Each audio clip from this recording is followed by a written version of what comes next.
Good morning. My name's Ryan Littlestone from ForexFlow.live. We've got a big week for central banks again this week. We had the ECB last week, and this week we've got several central banks, the Fed, BOE, BOJ, lots in the mix again.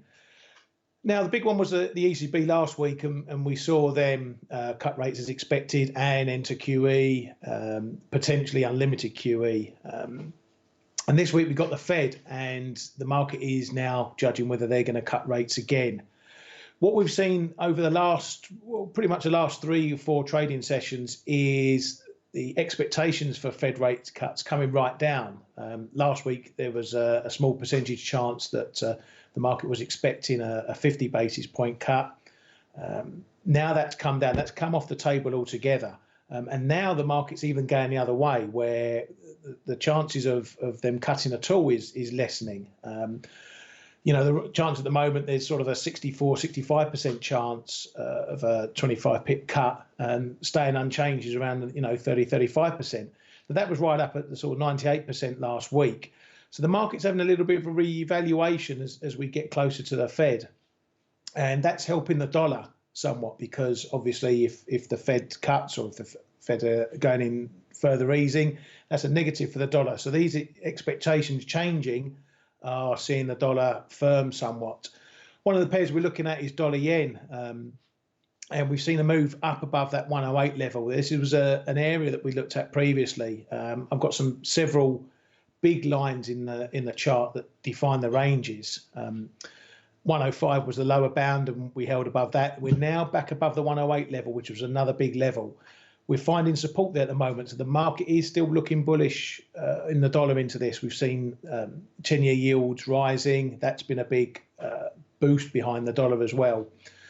So that puts us, if you look at the daily chart, that puts us back in an area where we need to be decisive at this 108 level. We need to know whether we're going to stay above here or whether we're going to drop back.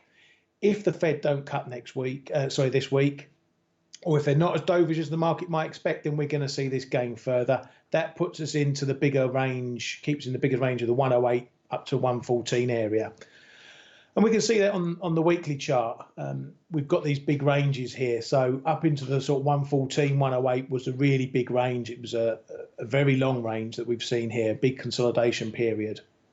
So staying above 108 puts that range intact, and we could get a move up towards the upper edges of that. There's going to be big levels in the way, around about the big figures, 109, 110, 111. There is a potentially bigger one up at the 112 area. That's always been a sticky point, sort of mid-range for this pair. So something to watch as we go into the Fed. But on the other side, we've also got euro dollar. And if we take a look at the 4-hour chart on here, again, the euro's pretty much under the cosh. We're still messing around with this 110 area. We've had another little dip below, but we can't hold a break underneath. And so we're keeping into this 110, 111 range at the moment.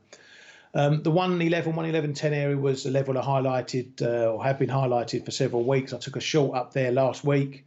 I'm still in some of that, a small portion of that, which I was exiting out all the way down as we came down to 110. But while we're at this 110 area and we're holding there, we're just sort of range bound. So pretty much we need to trade between the edges there. But again, if the Fed isn't as dovish as the market expects, then we've got the potential here for this break under 110 to become more sustained, and we could get another push down to those lows in the low 109s. I tend to feel that if we do get another break, a meaningful break under 110, this could be the one that actually moves us right down. And that'll take us right under 109, potentially down to the low 108s. So lots in the mix with the central banks coming up. Obviously, the Fed is the big one this week. A lot of focus on there again. Pretty much stick to your levels on the chart. We know them. We've had them pretty much defined for several weeks, months now. So stick to those levels. Know which ones are able to trade. There's no need to go out on a limb with any of this, so keep your risks small, and let's see how we get on, and we'll speak about this next week. Good luck to you.